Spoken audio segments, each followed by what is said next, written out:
good? It's your Jason Nerthist or Joey, and today we are talking about Sly Cooper and another game, iNinja.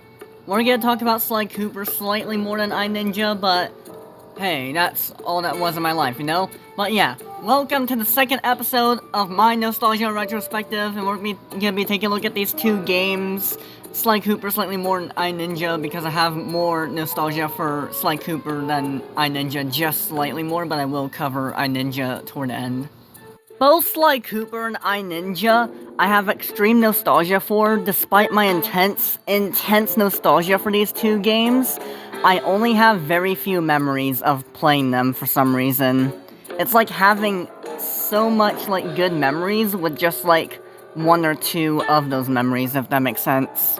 And also, it's important to note that I only played the second Sly Cooper game, and specifically only the intro level and the France level. That was it. Oh, and I also watched gameplay spoilers for the second level, just to see what happens before I actually play the game again, you know? But I got a little carried away, and I decided to spoil myself by watching the entire level where you have to defeat this Tiger Man, or whatever the hell his name is. I got this game when I was 8 or 9 years old, Sly Cooper 2 and iNinja, and for Sly Cooper 2 specifically, I was stuck on the intro level for more than a year and a half. The reason being, the saturation on my TV was all the way down for some reason by default. And me being a dumbass kid at the time, I didn't know how to change the TV settings, so I just left the settings the way they were. But hey, this is an old boxy TV from the 90s I was playing on, so whatever. It's also important to note that I really don't know the lore or story of Sly Cooper at all, apart from one detail, because it was mentioned in this game, and like I said, I never played the original or the third game ever. I only played the first two levels of Sly Cooper 2, and that's it. Basically, what I think happens is how Sly Cooper became a thief is that this, bird made out of, this robot bird called Clockwork, killed his parents, and that's why he became a thief, because of, trauma or something? I don't know, I guess he wants revenge, I don't know. But the whole, point of, this game is trying to find the Clockwork parts. And in France, you gotta get the tail feathers, I think they were, and I think in the second level you have to get the wings. The opening level introduces 3 characters you can play as. You of course got Sly Cooper, the raccoon who is a master thief and can steal anything anytime at all, so no matter what you do, you're not safe from him. Your belongings are gonna get stolen from him no matter how protected they are. You got Bentley, the turtle, who is the brains of the team. He's the wise guy, he's the smart one. He knows what he's doing and everything. He's got the calculations and everything. Yeah. And you got Murray, who is the pink hippo that is incredibly strong, and he's ever so slightly more intelligent than I remember him being. So he's not as dumb as Patrick Star, but he is getting there. And if you're wondering the part of the opening level that I was stuck at for a year and a half, it was the first room you're at, because you can't see anything in that room. On my old boxy TV, you couldn't see anything for some reason. And I was looking around the room, I was figuring out how to get up to that platform.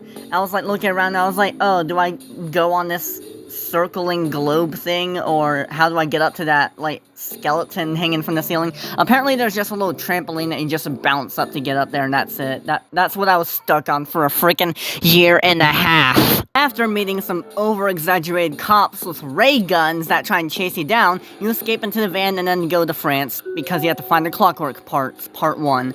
So, this is the part I had the most nostalgia for. I would just be Sly Cooper, not knowing what my mission was, and I would just be exploring the town and everything. Until I realized, oh wait, there's missions. So I had to, complete the missions. There's this one mission where you gotta, turn all, the satellite dishes on. That was pretty cool, I guess. I was stuck on that bit for a while. Then there's another part where you gotta steal some sort of painting or something from, a table in the middle of the street. And I think you also play as Murray to investigate the wine cellar to see if you can bust through a water tank or something, and then you play as Sly to break that water tank, and then it's just chaos. Okay, it's just chaos. Also, I love the soundtrack of this game. It's just really, really good, and I love the setting of the whole thing. It has this, like, mild Tim Burton-esque type vibe, but it feels like in a PlayStation 2 game, if that makes sense.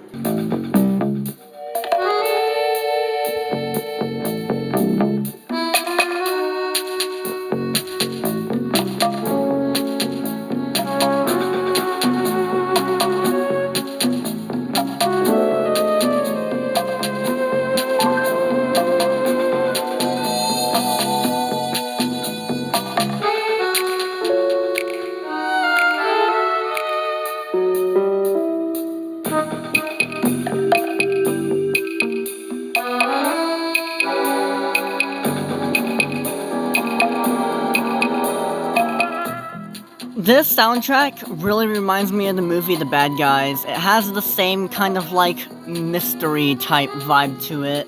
Although The Bad Guys came out way later after I even felt nostalgia for this game, that's what it still reminds me of. In fact, when I was watching The Bad Guys, that movie reminded me of this game. I'll be honest, this is my favorite furry game of all time for this reason. The intended game mechanic to use for Sly or all the other characters is for stealth. Like, you gotta sneak past the enemies and then, like, take them out sneakily, or just, like, steal a bunch of money from them, or various objects without being noticed. And what did I do? The complete opposite, because I was used to games where you just, like, fight bad guys and stuff, like the Lego games, like Lego Star Wars and Lego Batman I used to play all the time. Sure, I was a kid and I wasn't thinking straight like this, or didn't realize this game was meant to have this kind of, like, stealth design to it, but I'm kind of disappointed that I didn't get to play Sly Cooper in its intended way, because I just slain through bad guys, and that's the reason why I kept dying in this game. But I was really just supposed to, like, sneak around and stuff, which I didn't even bother doing, and I didn't see that until, like, after I re-watched this random guy play through the game. And yes, once again, just like in my last Nostalgia Retrospective video, this is stolen footage that I screen recorded off of YouTube. I did not play this game in recent time. The last time I played this game was like 5 years ago or something.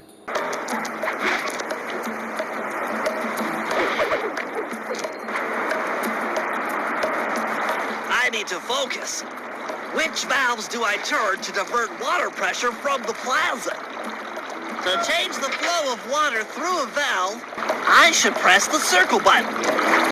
Well, no shit. After solving the very easy valve puzzle, the fountain shuts off and then you play a slide to steal the key from one of the guards. Also, I'm not reviewing these levels or, like, missions in order as they are in the games to prevent spoilers, I guess. And also, it's the way I just got the footage. I didn't do it in order for some reason. But hey, we're just gonna go through these one by one, they're not gonna be in order from the order you play them in the game, if that makes sense.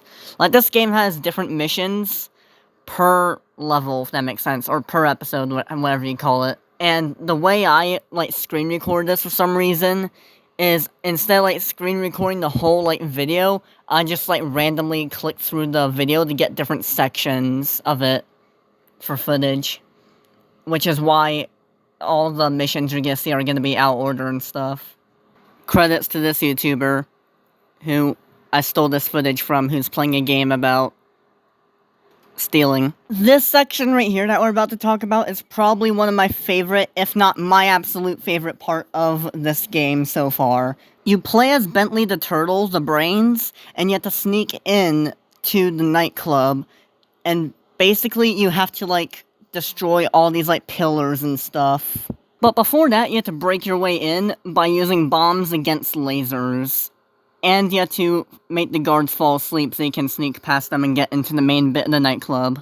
The reason why this is my favorite part of this game so far is because Bentley has this crossbow with sleep darts on it. And in my opinion, I just think that's so unique for a character ability to have compared to, like, Sly and Murray. You gotta sneak around the main bit of the lobby, and you gotta put everyone to sleep as you break all the pillars to destroy this room. Plus, the nighttime aesthetic of this part right here gives such a vibe, and also the music that plays in this section really increases that nostalgia type of vibe too. Just listen to this and feel this level right now.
You cannot say this music is not a bop! I'll take the wheel. I know how to drive a stick shift. I need to get in position on top of the nightclub's peacock sign for phase 3.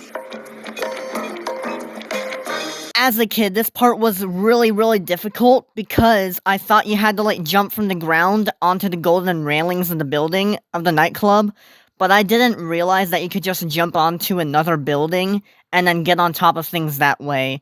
And I also forgot that I could use the circle button to get on top of the nightclub that way, which is why this bit took me another like year and a half. I'm in position. Great. We're just driving up right now. Get ready to grab the tow harpoon.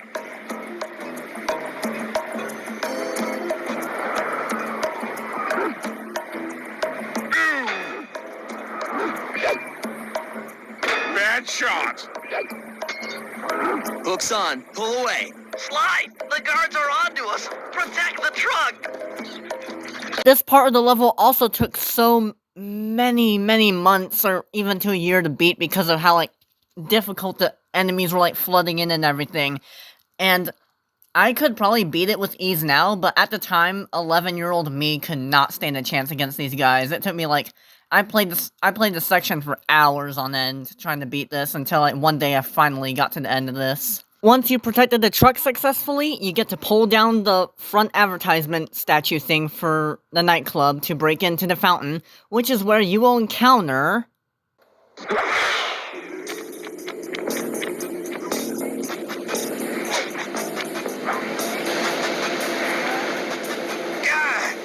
So, raccooners do this. You're right, totally bumming my house up and bringing me down. So very uncool. Why can't you let birds and bees be free, bro? Listen, Dimitri. You have no idea what you're playing with. It'll bring more than your house down. Look, bro, I see you are a tough cowboy. A man with taste, style, vision, a connoisseur of finer things. Like me. Look, I'm sure that two cats in a bag like us can work something out. Yeah? We smooth. Look, see the money. You like the money. You can take all you want. I can't. No deal. You and the rest of the Claw gang have to be stopped. Clockwork will never again see the light of day. Just hand over the tail feathers and we can...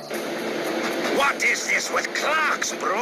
Have you no vision? Are you hearing what I beam to you? You think you have juice? Don't show me a little mind when talking about such big things. You think you can swing the bat? Show your bling and let me shine you. I have no idea what you're saying. Same, bruh, same. And your suit sucks. No! Let's dance!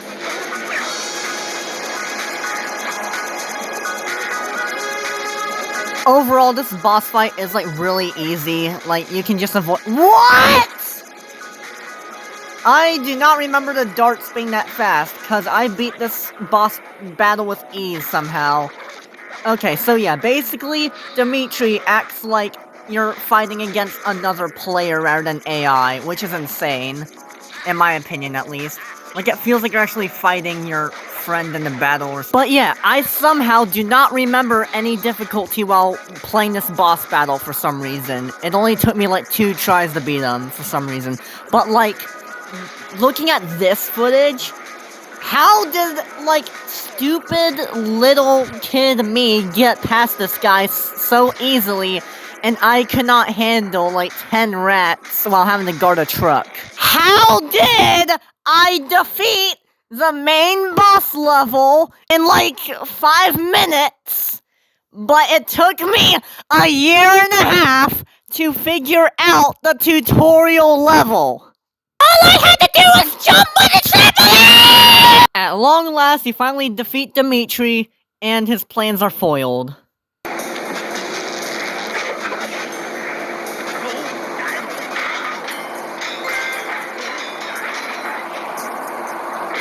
Take clockwork feathers and my counterfeiting operation. It's past tense. I'm doing you a favor. What kind of thief prints money? There's no honor in that. You crackerbox! Is that racist? The recon headshot photos are a grim reminder of what the modern thief is up against. Spotlights, stepped-up patrols. The sum of it all renders a direct assault impossible. To solve this puzzle, I'm going to need some more intelligence. First, replace this bugged painting with one Dimitri has in his office. Once in place, we should be able to listen in on his communications. Second, if you see the boss, tail him. We might learn something from studying his movements. Once we've got a proper understanding of the operation, those clockwork tail feathers are as good as ours.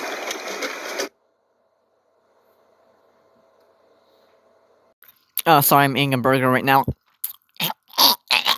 A little while before the boss battle and some of the other clips I showed you happen, yes, I did say we were going out of order, so that's what we're doing. You play as Sly, and you have to steal a painting from somewhere in the street, and apparently this painting has like a Wi-Fi code in it, and you're gonna be listening in to like what Dimitri and his like minions are saying from inside the nightclub to figure out how to steal the clockwork tail feathers, which is kind of interesting.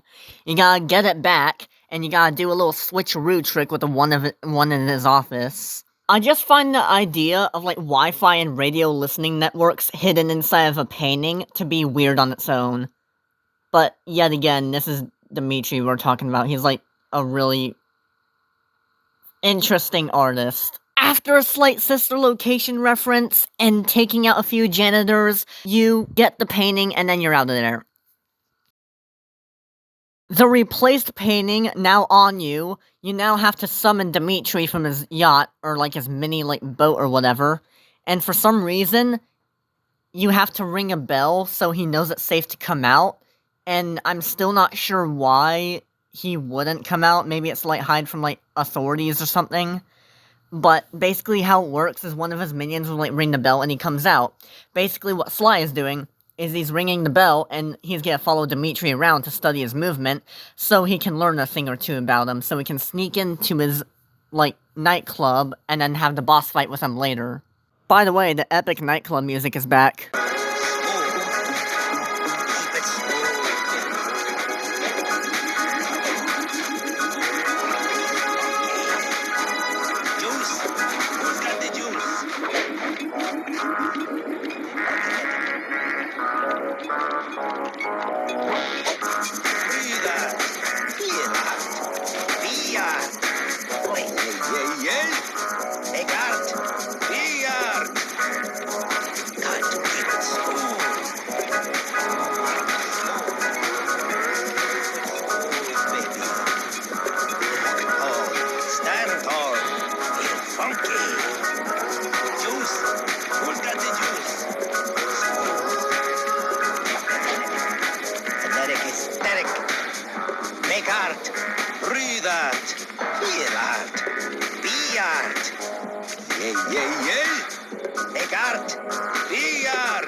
Dip the kinetic aesthetic.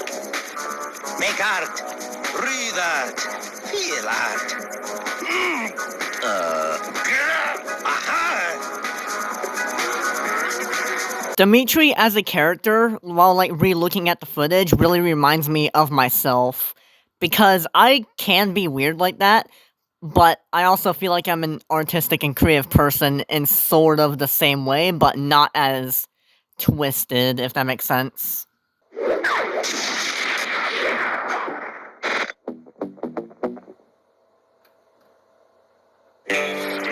My gang and I had done it. The clockwork tail feathers were ours, and Dimitri's counterfeiting operation was ruined. Due to the untimely arrival of Carmelita, my escape got a little tricky. Angry at having just missed me, she took it out on Dimitri, shutting down the nightclub and throwing the frustrated forger behind bars. The gang and I headed out of town for a week in Monaco. I figured the team had earned themselves a well-deserved break.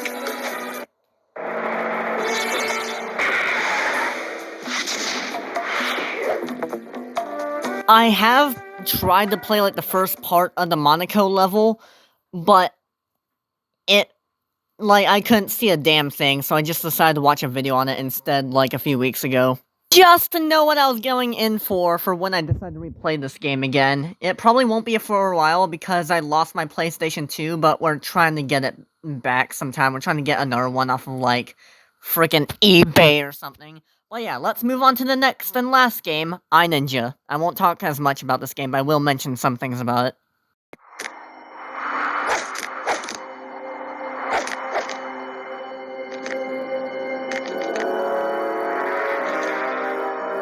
Sensei! Ninja!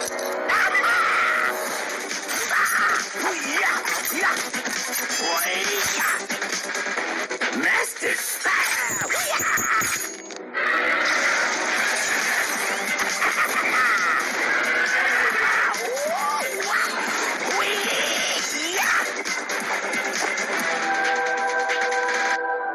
No! Stay back!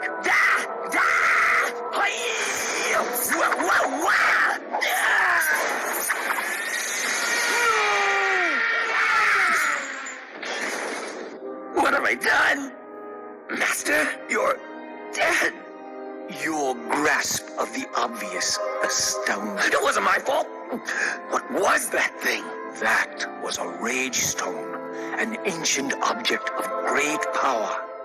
There are more. More? And you must retrieve them. More? Yes. The first lies on Robot Beach. It is guarded by the one known as Kaiser. Kaiser? What kind of name is Kaiser? I hope there is enough time to teach you the lessons you will need to defeat the protectors of the stones. He's dead and still all he can think about is my training. I never really noticed it as a kid playing this game, but rewatching the footage now, thanks to this YouTuber, this game is hilarious. The dialogue is just spot on, like, comedy for me, and I don't know why, but it just makes me laugh every time I watch this. It only makes me want to play this game even more now again. Basically, you're an angsty teen ninja who killed his own master, and now you have to retrieve, like, a bunch of robot balls to defeat a robot that is summoned from the ocean. I'm only gonna be talking about Robot Beach in this. I'm not really gonna, like, mention about the other half of the game because I hadn't really beaten any of those levels yet. And I don't have my PlayStation 2, so I can't even play this game, unfortunately. This game has inspired me so much to the point where I decided I'd make my own spin on this, but in Minecraft. I would, like, use the same level layouts and everything in the Minecraft map I'm making right now, which you will soon see on this channel in like, a few weeks or so. I love, like, the whole, like, vibe of, like, non-textured things and environments. Most people see that as ugly, but to me, I really like environments that aren't textured. It has this, like, brand new, fresh kind of vibe to it. Like, you're entering, like, a place that hasn't been fully constructed yet. It's interesting. And that's the kind of vibe that this level gives me, because it's so interesting, you know? It's just really interesting. It's just so epic.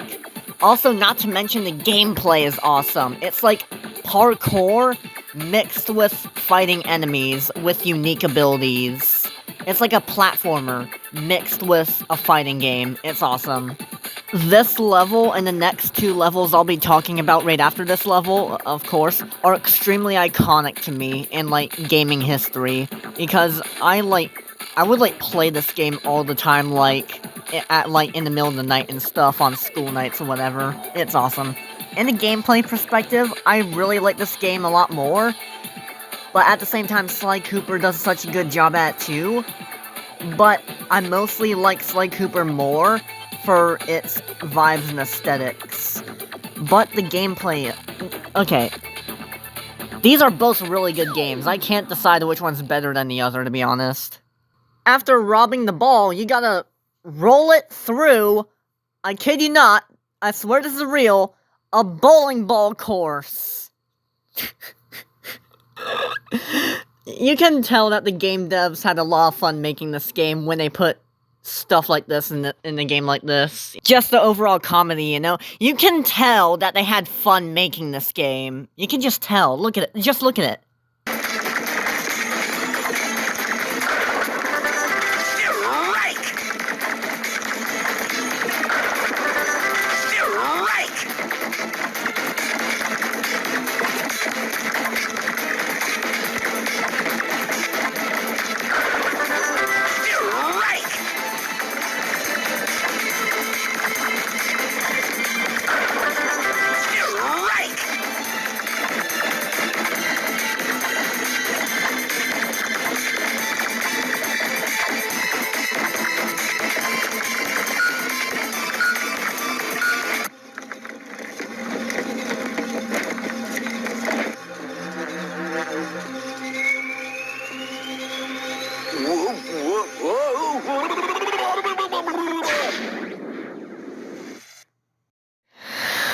This game is on crack.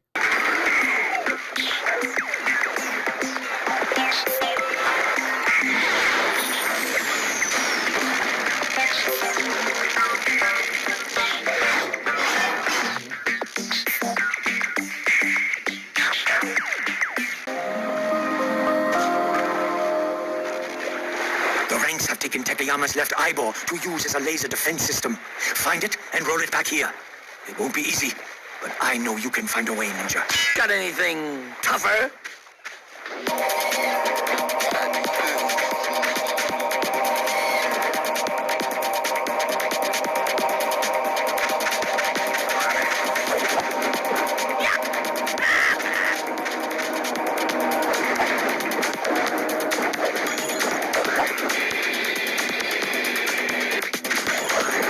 Okay, this part here is legitimately terrifying, because you know you're being chased by this, like, red laser object, and it just gives me the chills every time I do that chain swing thing.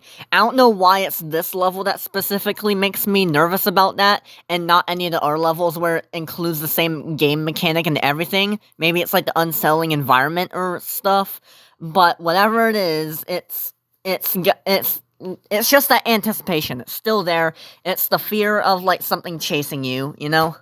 I think it's probably because this level is mostly about these chain swing track things, and there's, like, more of them than other levels, which is why you're gonna see these more often, and like, they're more longer, more widespread and everything, so it feels like you're being chased by something. Also, I'm not sure why I really like this, because it's common in most video games, but I really like slicing through the hand scanner things to, like, activate stuff. After some hardcore disassembly maintenance, you gotta take the ball and drive it, or roll it, I should say, through a platform course that retracts, if you're not careful. Not to flex or anything, not to flex or anything, but somehow, I never failed this. I, like, never, like, fell off of the track, not once. Not even to see what happens, and now I'm kinda curious to see what happens if you do fall off of it. Do you just instantly die? Or can you possibly land on those chain swing tracks and survive with the ball? I don't know.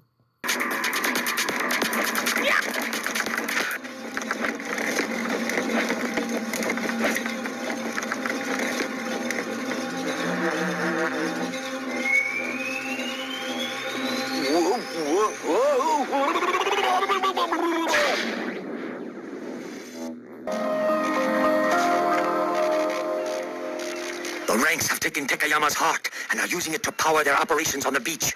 Sneak in there and get the heart back to the big guy. Good luck.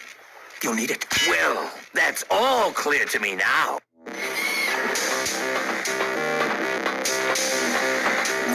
These rank sentinels are patrolling here. If they catch you, they will teleport you to whence you were at. Does that make sense? In the third and final main level of the game, you gotta go and retrieve the heart for the robot. This level probably has the most difficult places to fight at, including an area where there's like a freaking, like, werewolf hellhound type thing. But for some reason, and somehow, the YouTuber I'm, like, stealing this footage from just, like, went past them with ease. You're about to see that here in a minute. I just love, like, the toxic lime green color, like, in, like, the screens and stuff. It's so freaking awesome. I love that. Also, I just realized I forgot to mention what the attacks of Ninja were. The special attacks they has is, like, he got his normal attacks, right? And then he has, like, that Lego Star Wars move where you jump once and then press the X button or press the square button. You do, like, a overhead strike. And, if you hold, like, the right button, either B or circle, you will do, like, this, like, spin. So you, like, attack all enemies who are surrounding you at least once. And then if you, get enough, like, rage or enough skills in this game, I think, or enough coins or something, I don't know what it takes to get this, but you can get, like, a super, like, rage mode, and then, like, just, like, kill everyone in sight, I think, to my memory at least.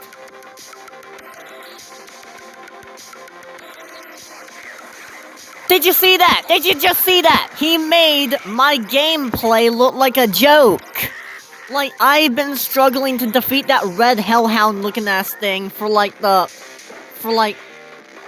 few weeks or something, and he just instantly went by it. That is a life hack. I should have done that. I don't know why I haven't, because, like, every time I stopped the running track thing and I entered that room, I would just stop and fight all the enemies, because I thought that was the quickest way out of things. But apparently this YouTuber I'm watching this gameplay has proved that wrong, as he can just run right past that demon creature thing.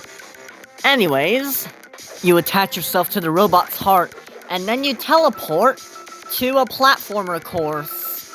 I'm not sure really what it's supposed to be. It's not the bowling alley thing, and also at the same time, it's not like a standstill platformer parkour thing. It's like an avoid a laser type of deal, but I feel like I've seen this trope in, like, movies and games before, but I can't remember from where. Also, for some reason, I remember it was 2014 playing this. I know that because on the same day I was playing this in very part of the level for the first time, the first episode of Henry Danger came out on Nickelodeon, which also came out in 2014. I may or may not do a nostalgia retrospective on Henry Danger, because I don't have as much nostalgia for that as majority of the other things I have planned, so I may not include that. Although I do have some slight nostalgia for it, just not enough to make a whole video essay about it. Okay, this part right up here, it took me like a whole, like, month or two to beat. Not this part. Skip this part, please. Thank you.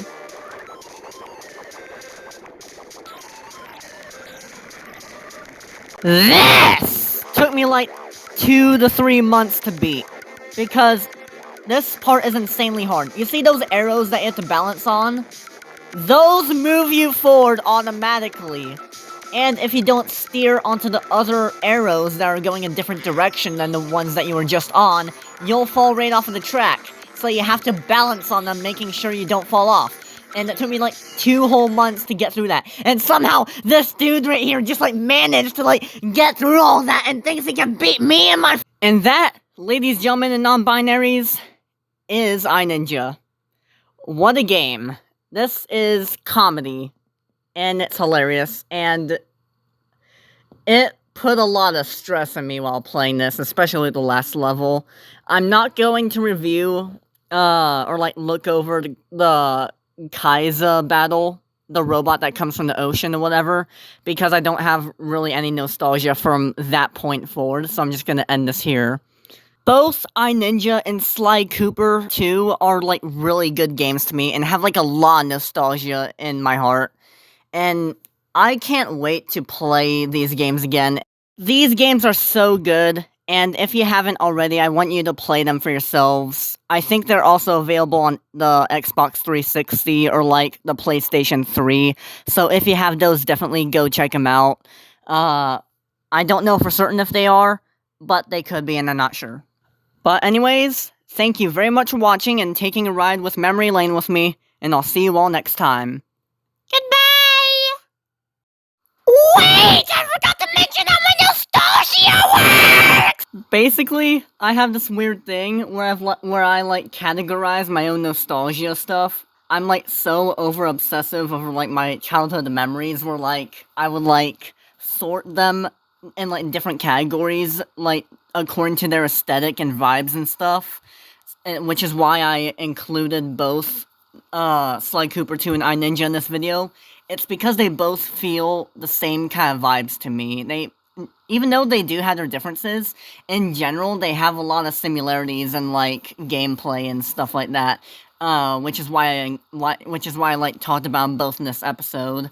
And you're gonna see a lot of that, so sorry if you get annoyed by that or whatever, I understand, but, like, I'm really just making this series because, like, I can, and if, like, there's, like, someone who does bother to check out my life, they can watch these videos, you know? I don't expect anyone to, like, care about my life that much much as I do, but if you do, then awesome. Anyways, thank you for watching, and I'll see you next time. Goodbye!